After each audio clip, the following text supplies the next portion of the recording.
자, 이 계시록이라고 하는 영화는 주인공인 승목사가 받았던 계시와 그 계시를 자의로 해석한 이 승목사의 행동으로, 그 행동을 중심으로서 영화가 전개가 되고 있습니다. 재개발 지역에서 교회 개척의 사명을 받고 사역하던 성목사 부부는 우연히 신축 현장에서 이 하늘 사람 교회라고 하는 대형 건물이 들어서고 있는 이 조감도를 보게 되죠. 그리고 그 건물이 바로 모 교회인 스카이 평안교회 측에서 짓고 있는 건물이라는 것을 알게 됩니다. 그리고 내심 이제는 그 스카이 평안교회 담임 목사님이 성목사 자신을 새로 짓는 그 대형 교회 담임 목사로 파견해 줄 거라고 하는 소망을 가지고 담임 목사를 만나게 되죠. 자, 이 스카이 평안교회 담임 목사를 만났을 때 그 신축하고 있는 교회의 책임자가 누군가를 이제 나누는 장면에서 이 평안교회 목사는 하나님이 계시를 줄 거라고 하는 그런 말을 하게 됩니다. 그리고 이 승모사는 돌아온 다음에 이 강대상 앞에서 간절히 기도하면서 그 대형교회, 신축 건물인 대형교회의 담임 목사로 사역하고 싶다는 뜻을 기도하면서 주님의 뜻을 계시해달라고 기도를 하게 되죠.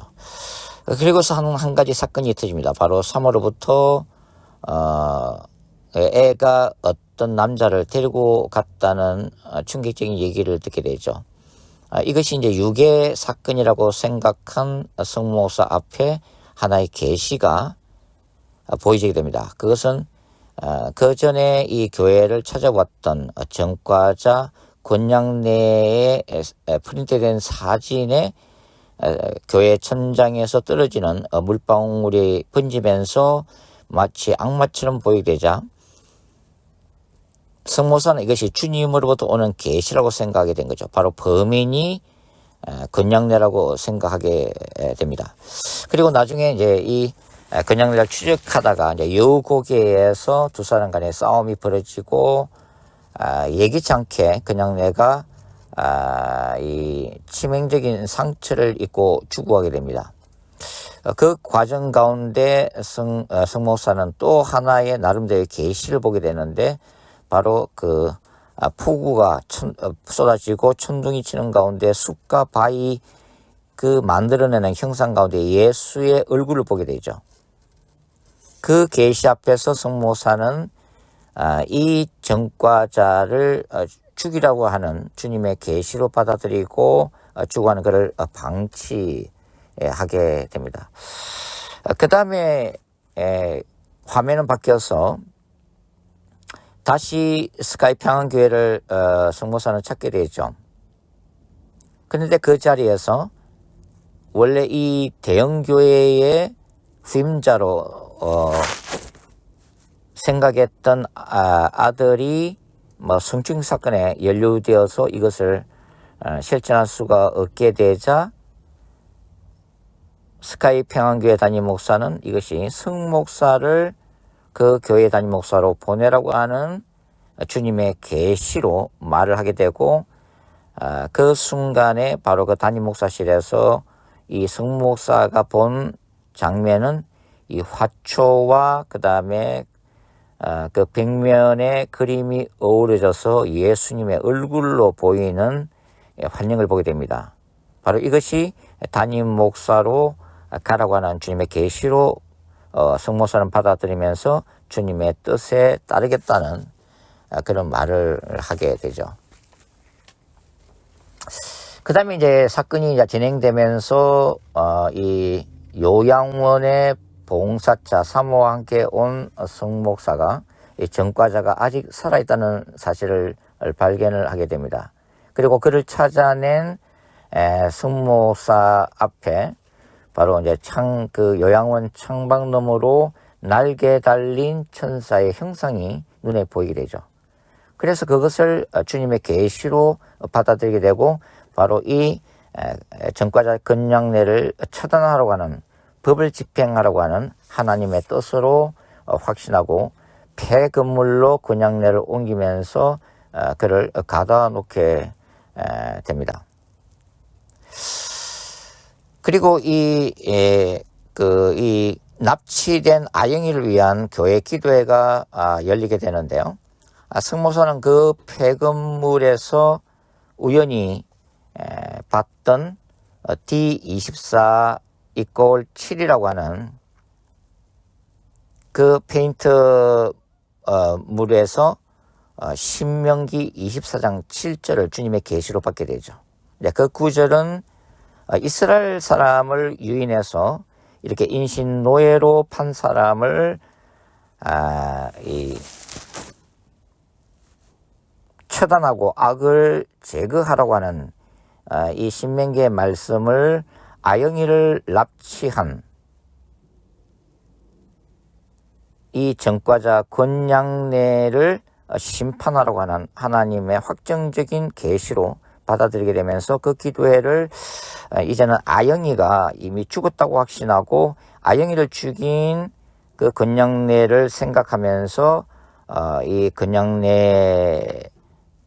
건양례에게 하나님의 준엄한 심판이 임할 것을 선포하면서 기도회를 이끌게 되죠. 바로 이 장면에서 이제 성도들도 함께 울부짖으면서 함께 기도하게 되는데, 그 영화 속에서는 바로 이 아영이의 엄마의 당황스러워하는 모습이 비춰지게 됩니다. 왜냐하면 아직도 아영이 엄마는 아영이가 살아있을 거라고 하는 일말의 소망을 가지고 있었는데, 승목사가 이미 죽었다고 선포하고 이 죽인 범인에 대해서 하나님의 준엄한 심판을 선포하는 기도를 이끌기 때문에 굉장히 당황하는 그런 모습이 이제 보이게 됩니다.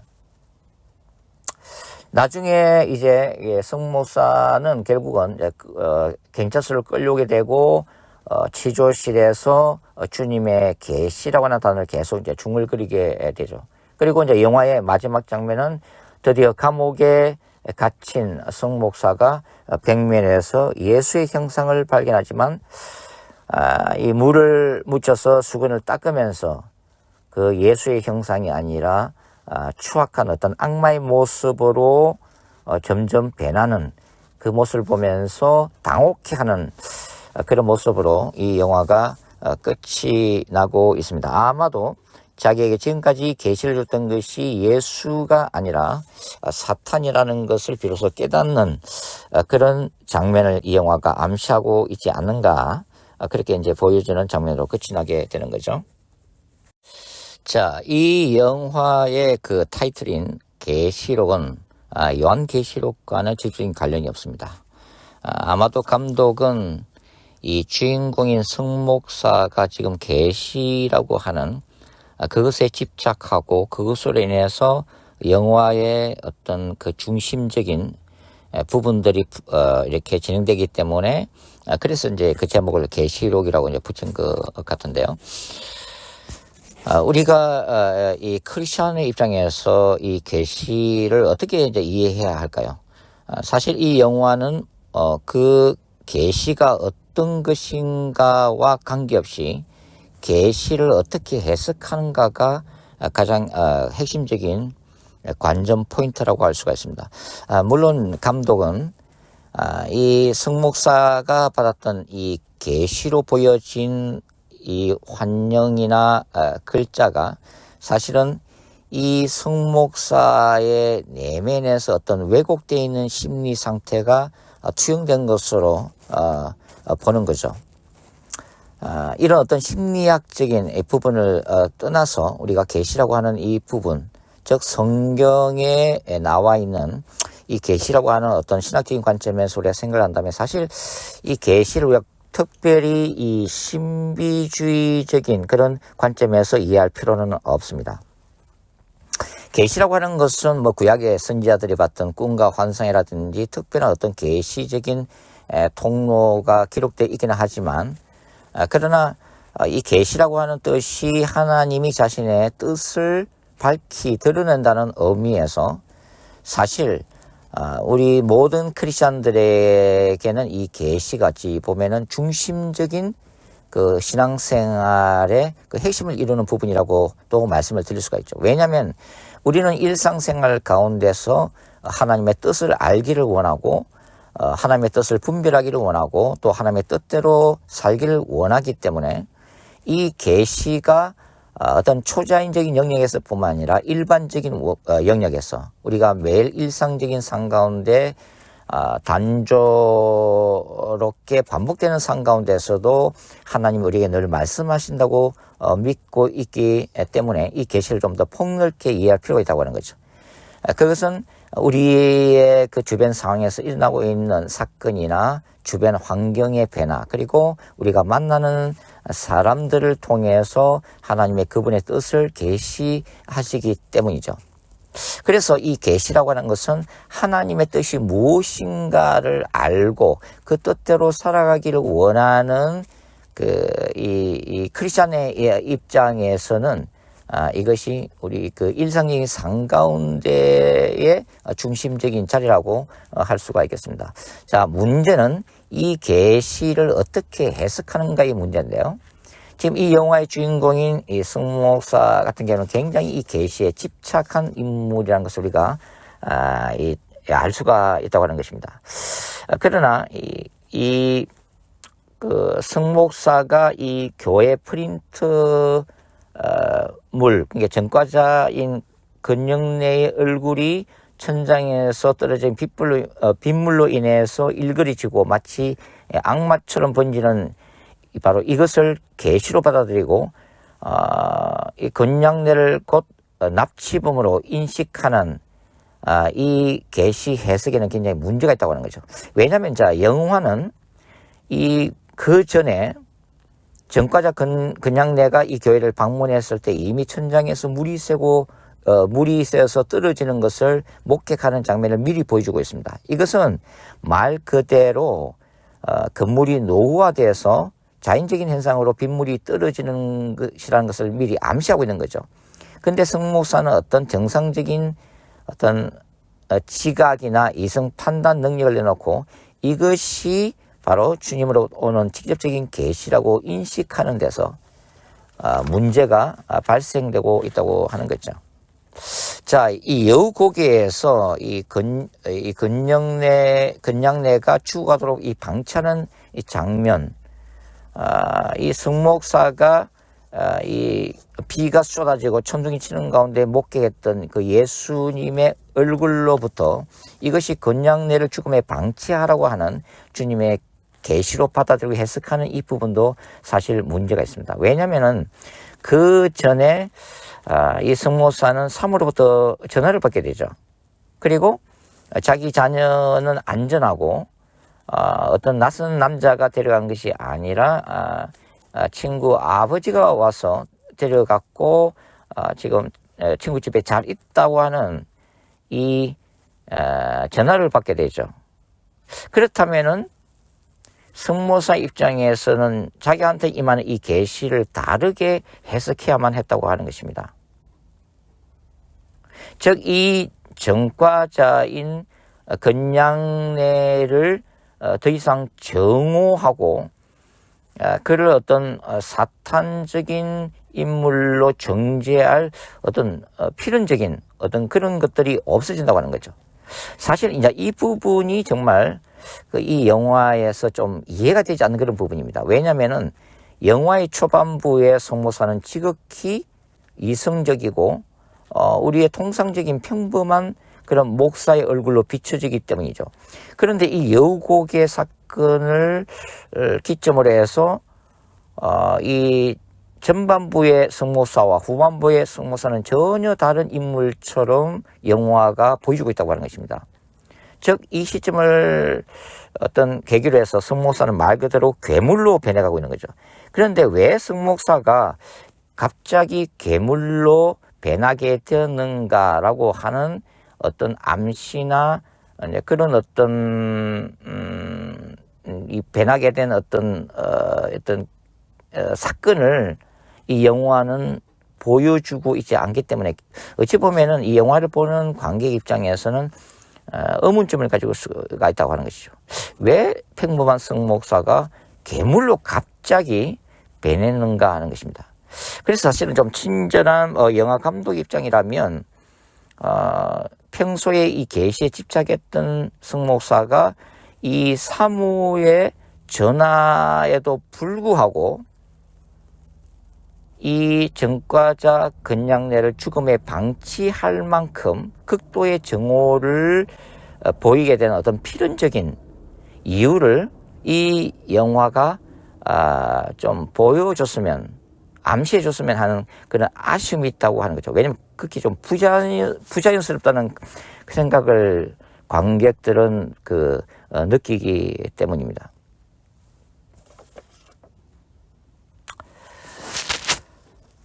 그리고 이제 스카이 교회에서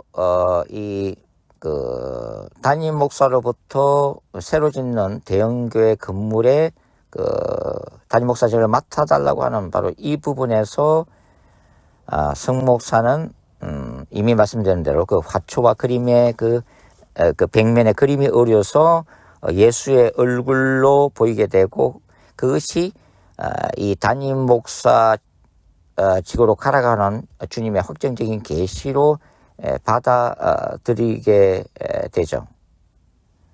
이 부분도 사실은 다른 계시들과 마찬가지로 어떤 이 계시를 자신의 욕심을 따라서 해석하고 그 결과로 나타나고 있는 환영이라는 것을 우리가 알 수가 있겠습니다. 영화에서 이 요양원에 우연히 들린 성목사가 겨우 이제 이 목숨을 이렇게 건져서 임시 치료를 받고 있는 건양례를 이제 폐건물로 이제 옮기기 전에 받았다고 하는 이 창밖에 이 날개 들린 이 천사의 환상도 사실은 이제 문제가 있는 거죠. 이 보여진 이 계시 그 자체보다도 더 중요한 것은 뭐라고 그랬어요? 그 계시를 어떻게 해석하느냐 하는 거죠. 자, 정상적인 목사 같았으면은 이 계시를 해석하는 과정에 있어서 갈등이 보여져야 되는데, 이 영화에서는 전혀 그런 갈등이 보이지 않습니다. 왜냐하면 목사라고 하는 이 직책이 하나님의 말씀인 성경을 끊임없이 읽고 해석하고 그것을 가르치고 설교하는 직종이잖아요. 그죠? 그리고 정상적으로 이제 신학을 배운 목사이기 때문에 자기에게 어떤 계시가 임했다 하더라도 이것이 성경 말씀에 비추어서, 그리고 건전한 성경 신학에 비추어서 이것이 올바른가를 판단할 수 있는 그런 판단해야만 하는 존재가 바로 목사라고 하는 거죠. 더군다나 이 사람을 죽이는 이 도덕적이고 윤리적인 문제에 있어서는 더더욱 그렇다는 얘기죠. 왜냐하면 목사라고 하는 존재는 물론 우리가 그렇게 다 살지는 못합니다만은 그래도 신도들보다는 좀 더 도덕적이고 윤리적인 관념을 가지고 있는 존재가 목사이기 때문에 그렇습니다. 그런데 지금 그 계시에 집착했던 성목사가 이 전과자를 납치하고 죽이려고 하는 이 과정에서 전혀 그런 갈등 자체가 보이지 않는다고 하는 거죠. 물론 2시간짜리 영화의 그 모든 얘기를 담기는 사실 역부족입니다. 그럼에도 불구하고 좀 이런 어떤 내적인 갈등을 통해서 왜 성목사가 어떤 성경이나 신학적인 문제나 도덕적인 양심과 이 치열하게 싸움하면서도 왜 이 계시에 더욱더 광신주로 집착하고 이 살인자라고 하는 광기 어린 인물로 변할 수밖에 없었나 하는 좀 타당한 어떤 이유를 더 제시해줬으면 훨씬 더 이 영화가 타고난 작품이 되지 않았을까, 그런 생각이 든다고 하는 거죠. 교회에서 이 납치된 아영이를 위한 교회 기도에서도 그 폐건물에서 이 발견된 D24 = 7이라고 하는 것에서 이 성목사가 신명기 24장 7절을 읽고서 그것을 확정적인 하나님의 말씀, 즉 이 납치했던 건양내를 이제는 하나님의 이름으로 직접 심판하라고 하는 그런 하나님의 그 계시로 확정을 하고 있잖아요. 그리고 그 단계에서 아영이는 죽었다고 확신을 하게 됩니다. 근데 사실은 아영이는 아직 죽지 않았죠. 그죠? 실제로는 영화 속에서. 그래서 이제 그 아영이가 이제 그 이영사에 의해서 구출되는 그런 극적인 해피엔딩으로 이제 끝나고는 있는데, 바로 이런 것도 이제 사실은 자기가 봤던 그 계시와 그 다음에 이것을 말씀에 비추어서 어떻게 해석해야 하는가 하는 그런 고민이 없이 결국은 하나님이 자신에게 법의 심판자로 세우셨다고 하는 그런 착각 속에서 그것을 말 그대로 이제 살인자로서의 거룩한 의무로 생각하는 그런 단계로 나아가고 있다고 하는 것이 이제 계시를 어떻게 해석해야 되는가의 문제를 정말 노골적으로 드러내는 그런 장면이라고 우리가 이제 생각할 수가 있다고 하는 거죠. 이만큼 사실 계시 자체보다는 그것이 뭐 꿈일 수도 있고 어떤 환상일 수도 있고 추상적인 어떤 방법에서 오는 그런 계시도 있고, 아니면 우리 일상적인 삶 가운데 제가 말씀드린 사람들과의 만남, 그 다음에 내가 처해 있는 환경의 변화, 이런 것에서 계시는 얼마든지 보여줄 수 있지만, 중요한 것은 우리가 그것을 진지하게 말씀에 비추어서, 그리고 건전한 성경 신학에 비추어서, 그리고 우리의 상식적인 이성과 우리의 상식적인 판단 능력을 총동원해서 분별할 필요가 있다고 하는 것입니다. 물론 초자연적인 계시 같은 경우는 일상적인 그런 관념으로는 판단이 되지 않죠. 예를 들어서 출애굽기 3장에서 불붙는 떨기나무에서 스스로 계시하셨던 이런 장면에서는 일상적인 판단이 쓰지 않는 거죠. 그러나 그럼에도 불구하고 출애굽기 3장을 읽어보면은 모세는 일상적인 산 가운데 늘 지나갔던 그 떨기나무에 불이 붙었는데 이걸 건전하게 판단하잖아요. 왜냐면은 떨기나무가 타서 없어져야 되는데 떨기나무가 타지 않고 계속해서 불이 붙고 있다는 이 사실에 호기심을 가지고 접근하게 되죠. 그리고 그 가운데에 초자연적인 방법으로 찾아주신 하나님을 만나게 되는 거죠. 그것은 먼저 이성적인 판단이 있고서 그 다음에 하나님의 그 초자연적인 계시를 받아들인 어떤 단계적인 발전으로 나아가고 있다고 하는 거죠. 그래서 계시 자체보다는 계시를 어떻게 성경적으로 해석하는가가 그만큼 중요하다는 것을 우리가 알 수가 있겠습니다. 자, 연상호 감독이 이 계시록이라고 하는 영화를 통해서 던지고자 하는 메시지는 사실 그 영화에 등장하는 정신과 의사 이낙승의 말을 통해서 표현이 되고 있습니다. 이낙승은 뭐라고 얘기하냐면은 인간이 자신이 보고 싶은 대로 현실을 해석한다고 하는 소위 파레이돌리아 현상을 설명을 하고 있다고 하는 것이죠. 그러니까 이러한 그 이론에 따르면 성목사는 계시가 우상화되어서 상상 속에서 허구를 만들어낸다고 하는 것입니다. 그러니까 그가 보는 예수의 계시라고 하는 그것은 그 환영은 실제가 아니라 성목사 내면의 세계가 계시란 모습으로 투영된 것이죠. 그러니까 이런 관점에서 보면 지금 성목사는 광신적인 믿음으로 허상을 보고 있는 것입니다. 자, 이 영사 경우도 마찬가지죠. 그 영사는 여동생이 자살한 것을 자신의 탓으로 돌리고 있습니다. 그러니까 지나친 자책감을 가지고 있고 그로 인해서 엄청난 스트레스를 육적으로나 정신적으로 받고 있는 상황이죠. 이러한 억눌림이 그 여동생을 실제로 보는 듯한 그 환영을 만들어낸다고 심리학자들은 분석하고 있는 것입니다.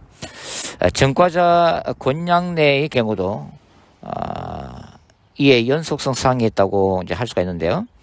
어린 시절에 아버지로부터 무슨 학대를 받았던 그 결과로 인해서 어떤 두려움과 정오심이 외눈박이 괴물이라고 하는 자기 체면적인 존재를 만들어냈다고 하는 거죠. 영화에서 조금은 아쉬운 부분이 바로 이 권양래가 왜 그 오큘러스 창이라고 하는 그 십자가의 그 원형 창문을 볼 때마다 그런 두려움과 증오를 일으키는 것인지 그 배경이 설명은 안 되어 있습니다. 이러한 파레이돌리아적 그 인간 중심 세계관은 뭐 심리학자들 사이에서는 통용되는 그런 이론인 것 같아요. 그러나 이제 신학적인 관점에서 보면 이것은 철저히 무신론적이고 인간 이성 중심적인 세계관에 기반하고 있다고 우리가 볼 수가 있습니다. 자, 정신과 의사 이낙선이 제시하는 이 파레이돌리아적 세계관은 이 영화의 핵심 철학을 뒷받침하고 있습니다. 그의 주장이 이제 조금 확대되면은 인간이 신과 악마를 포함한 모든 초월적인 존재를 스스로 만들어낸다고 하는 설명에까지 이르게 되죠. 바로 유물론적 무신론에 가까운 사고방식이라고 할 수가 있습니다. 실제로 이낙성이 이렇게 얘기합니다. 이게 뭘로 보입니까? 사실 정답은 없어요. 인간은 자기가 보고 싶은 대로 어떻게든 그것을 만들어내니까요. 자, 이러한 이 이낙성 교수의 대사는 신과 악마조차도 인간이 두려움과 어떤 기대 속에서 만들어낸 허상이라는 메시지를 함축하고 있는 거죠. 이는 종교적 믿음이 본질적으로 인간의 심리적 기제에 의해서 형성된 것이라는 무신론적 입장을 강하면서 신과 사탄을 객관적 실제로 보는 전통적 종교관을 해체하려는 그런 시도로도 볼 수가 있겠습니다. 자, 종말론적 그리고 전쟁 신학적 관점에서 한번 본다면 이 영화 속에서 주인공 성목사가 그 광기로 인해서 괴물로 변해가는 과정은 단순한 심리적 현상이 아닙니다. 그것은 인간의 내면 안에 있는 죄성과 그 배후에서 역사하고 있는 사탄적 미혹이라고 하는 구체적인 역사로 해석될 수 있다고 하는 거죠. 사실 이런 현상은 단순히 개인적인 비극이 아니라 수많은 이단 교주들이 출현하는 패턴과 동일한 구조를 가지고 있다고 하는 것이죠. 바로 거짓 계시고 종말론적 선지자 의식에 기초한 모든 이단 사상의 기본되는 패턴이라고까지 얘기를 할 수가 있습니다. 자, 성목사 같은 경우는 뭐 순수한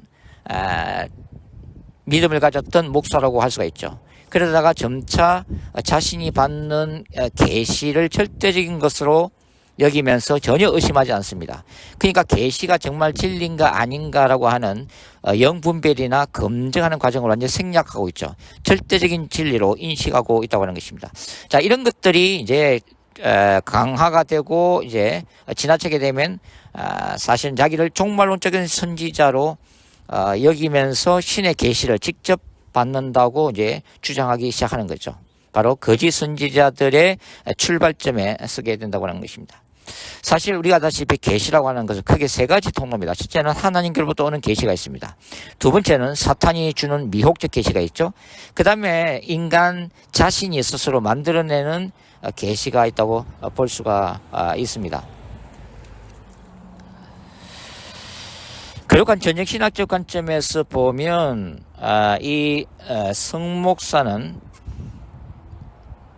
메시아적 콤플렉스의 기본 패턴이라고 할 수가 있고, 또 거룩한 전쟁의 수행자로 자신을 과대평가하면서 로마서가 얘기하는 궁극적인 심판을 하나님께 맡기라고 하는 그런 말씀의 선을 넘어가고 있는 거죠. 자기가 받은 계시에 집착하고 그 다음에 편집증을 보일 때는 자신이 추구하고 있는 신학이나 영성도 극단화되고 우상화될 수가 있다고 하는 거죠. 그래서 어떤 자기 주관적인 신학이나 이런 것들도 중요하지만 그것이 극단화될 때는 늘 신학자나 목사나 성도들을 어떤 위험의 지대까지 끌고 갈 수가 있다고 하는 것입니다. 자, 성목사 같은 경우는 영적으로 보면은 거짓 계시의 영이라고 볼 수가 있죠. 그가 보는 환상이 물론 영화 속에서는 이것을 다 심리학적인 측면으로 볼 수가 있지만 사실 영의 세계에서는 얼마든지 가능한 현상으로도 설명을 할 수가 있습니다. 무속인들이 직접 경험하는 그런 영적 실제, 바로 악령들의 역사로 볼 수가 있는 거죠. 실제로 크리스찬이라 할지라도 내면의 어떤 성장 과정에서 깊은 상처를 입으면 악한 영이 틈탈 수도 있습니다.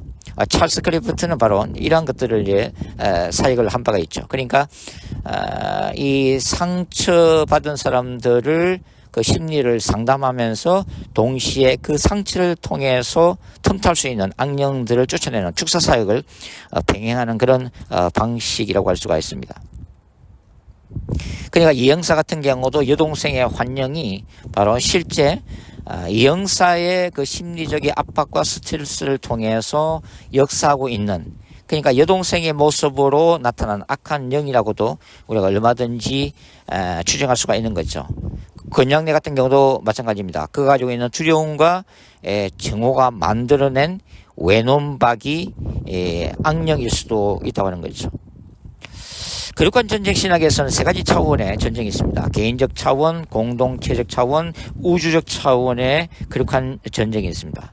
그러나 가장 기본은 바로 인간 내면에서 개인적인 차원에서 일어나고 있는 거룩한 전쟁이죠. 인간의 속에 성과 악이 공존하고 끊임없이 하나님의 나라와 사탄의 나라가 갈등을 일으키고 있기 때문이죠. 사도 바울은 로마서 6장과 7장에서 바로 이 죄성과의 치열한 싸움을 성령에 힘입어서 싸우라고 격려를 하고 있습니다.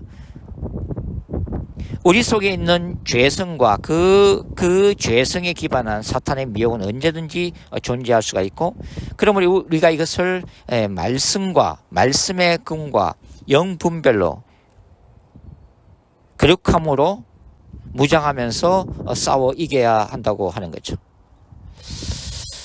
자, 지금까지